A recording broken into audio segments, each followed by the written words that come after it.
दोस्तों, एनडीए में भयंकर बगावत की सूर जो है फिर एक बार गूंज रही है। ये बात मैं नहीं कर रही हूं, तमाम खबरें मैं आपके सामने रखूंगी जिसके जरिए आपको समझ में आ जाएगा कि नरेंद्र मोदी के लिए इस बगावत के बीच सरकार चलाना आसान नहीं है। और अब कम से कम 8 सहयोगी दल जो है वो नरेंद्र मोदी की सरकार के खिलाफ, एनडीए के खिलाफ, एनडीए में रहकर बीजेपी के खिलाफ बगावत जो है छेड़ दी है। वो 8 सहयोगी दल, उनके प्रमुखों के बारे में मैं आगे आपको विस्तार से बताऊंगी, लेकिन आप इतना सोच लीजिए, समझ लीजिए, यकीन मान लीजिए कि बीजेपी के लिए, नरेंद्र मोदी के लिए 3.0 चलाना ज्यादा दिन के लिए संभव नहीं है। भले ही नरेंद्र मोदी ने इस बजट के जरिए अपने 2 प्रमुख बैसाखियों को, यानी आंध्र प्रदेश से सीएम चंद्रबाबू नायडू और बिहार के सीएम नीतीश कुमार को साधने की खूब कोशिश करी, लेकिन नीतीश कुमार को जो चाहिए था, यानी विशेष राज्य का दर्जा, वो उन्हें नरेंद्र मोदी की ओर से नहीं मिला है। अब ऐसे में तमाम सांसद जो है वो बीजेपी के खिलाफ, और खास करके बात की जाए तो एनडीए के ऐसे तमाम सांसद हैं जो इंडिया के बड़े दिग्गजों के साथ मुलाकात करना शुरू कर दिया है। वो मुलाकात करते हुए नजर आ रहे हैं, खबरें सामने आ रही है और अमित शाह और मोदी की नींदें उड़ी हुई है। बताएंगे आगे आपको पूरा माजरा है क्या, तो वीडियो को आखिर तक देखिएगा। नमस्कार, स्वागत है आप सभी का देश नीति पर। देश नीति, केवल सच्ची और पक्की खबरें। दोस्तों, ये सवाल अब खुलकर के सामने आ गई है कि क्या नरेंद्र मोदी की सरकार जो है, बीजेपी की सरकार जो है, क्या वो अल्पमत में है, यानी ज्यादा दिन के लिए ये सरकार अब टिकेगी नहीं। अगर फ्लोर टेस्ट होता है पार्लियामेंट में, अगर डिप्टी स्पीकर के लिए डिप्टी स्पीकर चुने जाते हैं, तो उसी समय पता चल जाएगा कि नरेंद्र मोदी के खिलाफ जो है वोटों की गिनती तब शुरू हो जाएगी। मोदी जी को पता भी नहीं चलेगा कि उनके कौन से सांसद उनके खिलाफ वोट करते हुए नजर आएंगे। फिलहाल अंदर खाने से ये खबरें आ रही है, अंदर खाने से, कि नरेंद्र मोदी और अमित शाह इस बात से घबरा गए हैं कि बीजेपी के खिलाफ एनडीए के भीतर जो है कम से कम 8 एनडीए के दल जो है वो बीजेपी के खिलाफ बगावत शुरू करती है। और सबसे पहले बात की जाए नीतीश कुमार की, जिन्हें लग रहा है कि नीतीश कुमार बीजेपी को छोड़ करके, मोदी जी को छोड़ करके कहीं नहीं जाएंगे, इस बार वो पलटी नहीं मारेंगे। उनके लिए मैं एक बात कह दूं कि बीजेपी ने या नरेंद्र मोदी की सरकार ने जिस तरह से नीतीश कुमार के हाथ में झुंझुना पकड़ाया है ना, कहा तो जा रहा है कि कम से कम एक मोटी रकम जो है बिहार के इंफ्रास्ट्रक्चर के लिए, बिहार की उन्नति के लिए, बिहार का विकास जो है वो आगे बढ़े, इसके लिए नरेंद्र मोदी ने अलॉट तो कर दिया। लेकिन नरेंद्र मोदी के लिए नीतीश कुमार ने ये मांगे नरेंद्र मोदी के सामने रखी थी कि हमें विशेष राज्य का दर्जा चाहिए, जो नरेंद्र मोदी ने नीतीश कुमार को नहीं दिया है। और अब ये भी खबरें निकल के सामने आ रही है कि नीतीश कुमार झारखंड में बीजेपी के खिलाफ चुनाव लड़ते हुए नजर आएंगे। जेडीयू सिर्फ बिहार में नहीं है, जेडीयू के सांसद जो हैं वो झारखंड में भी है। और इस साल के अंत में, इस वर्ष के अंत में झारखंड में विधानसभा चुनाव है, और विधानसभा चुनाव में अब सुनकर हैरान हो जाएंगे कि नीतीश कुमार की पार्टी जेडीयू झारखंड में इंडिया अलायंस के साथ, हेमंत सोरेन के साथ हाथ मिलाती हुई जेडीयू जो है नजर आ रही है, जो बीजेपी के खिलाफ झारखंड विधानसभा चुनाव में, मोदी के खिलाफ, बीजेपी के खिलाफ मैदान में नीतीश कुमार उतरेंगे। यानी बिहार में बीजेपी का साथ तो वो दे रहे हैं, लेकिन झारखंड में वो बीजेपी के खिलाफ नीतीश कुमार और जेडीयू पार्टी नजर आएगी। ऐसे में कुल मिलाकर के देखा जाए तो एनडीए में एक राज्य में बीजेपी का साथ नीतीश कुमार की पार्टी दे रही है, दूसरे राज्य में साथ नहीं दे रही है, दूसरे राज्य में वो इंडिया अलायंस के साथ नजर आएंगी। अब इसके अलावा अब आरएलडी को छोड़ दीजिए, आरएलडी के 2 सांसद हैं।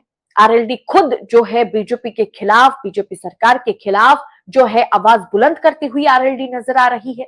अब बात करें अनुप्रिया पटेल की, वो आए दिन योगी सरकार के खिलाफ, बीजेपी सरकार के खिलाफ लाल आंखें दिखाती हुई नजर आ रही है। ये सब कुछ को अब साइड कर दीजिए, अब बात करते हैं महाराष्ट्र की, क्योंकि महाराष्ट्र जब जो खबरें आ रही हैं महाराष्ट्र से, वो दिल दहला देने वाली है। उस खबर ने कहीं ना कहीं मोदी और शाह की नींदें हराम कर दी है।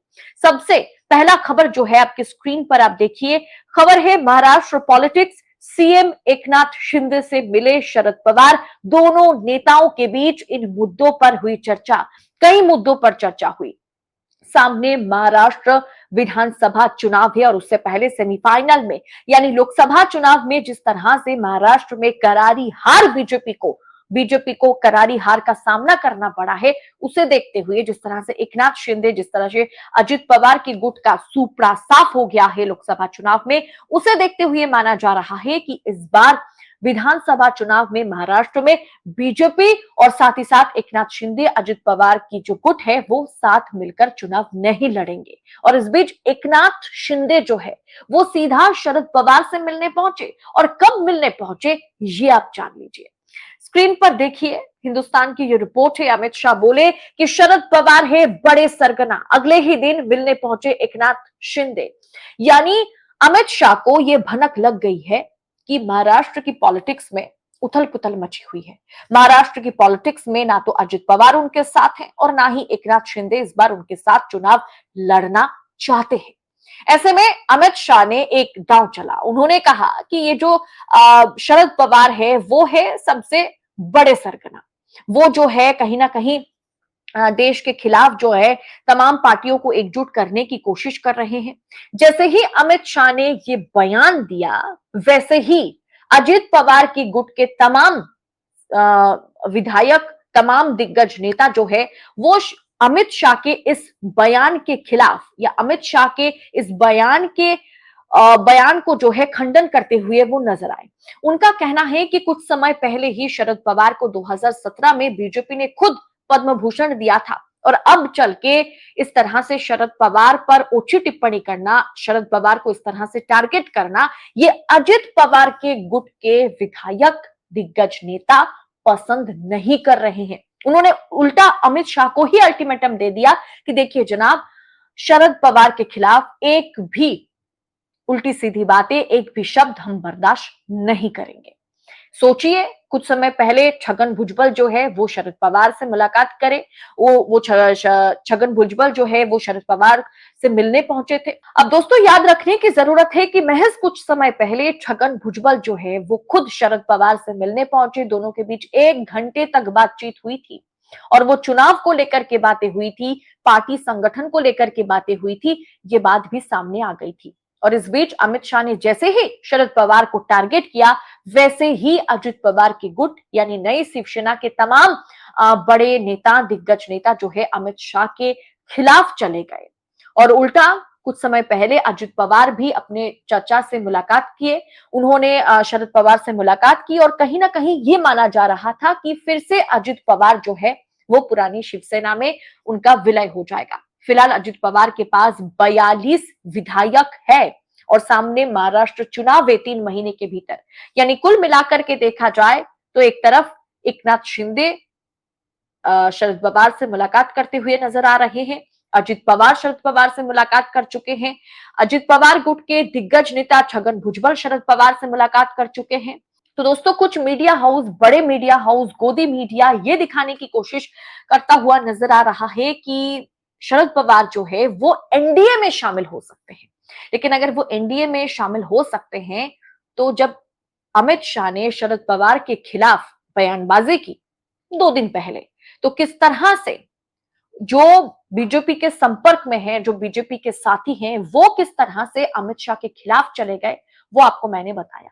अब ऐसे में देखा जाए कि नरेंद्र मोदी के लिए बैसाखियों के दम पर सरकार चलाना आसान नहीं है, क्योंकि 7 सांसद एकनाथ शिंदे के पास है, 1 सांसद जो है वो अजित पवार के पास है, 2 सांसद आरएलडी की ओर से बीजेपी के पास है। अनुप्रिया पटेल जो है वो बीजेपी के साथ फिलहाल तो है, लेकिन कब तक रहेंगे कुछ पता नहीं है। और उल्टा अगर देखा जाए नीतीश कुमार की बात करें तो नीतीश कुमार बिहार में तो बीजेपी का साथ दे रहे हैं, लेकिन झारखंड में वो इंडिया अलायंस के साथ इस बार झारखंड का विधानसभा चुनाव लड़ते हुए नजर आएंगे, बीजेपी के खिलाफ चुनाव लड़ते हुए नजर आएंगे।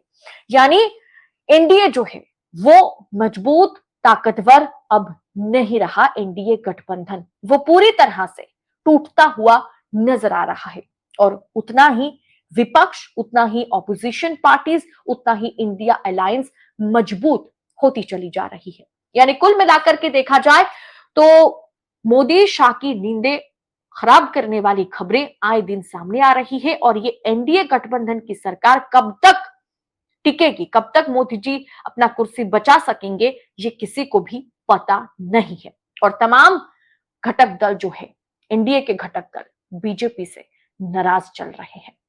तो कुल मिलाकर के देखा जाए तो इंडिया के लिए खुशखबर है कि तमाम दिग्गज नेता वो एनडीए के साथ जो हैं वो इंडिया में शामिल हो सकते हैं। इंडिया के दिग्गज नेताओं के साथ शरद पवार के साथ मुलाकात करते हुए नजर आ रहे हैं। तो वहीं दूसरी तरफ नरेंद्र मोदी और शाह के लिए ये मुसीबत का समय है, मुसीबत की घड़ी है, जहां किसी भी पल जो है बीजेपी को, मोदी को, शाह को बड़ा झटका महाराष्ट्र से लग सकता है। इस पूरे विषय को आप किस तरह से आंकते हैं, कमेंट कर अपनी राय हमारे साथ जरूर शेयर करें। बाकी ऐसी तमाम खबरों को निष्पक्षता के साथ पाने के लिए देश नीति को सब्सक्राइब जरूर कीजिएगा। बहुत बहुत शुक्रिया आपका। जय हिंद, जय भारत।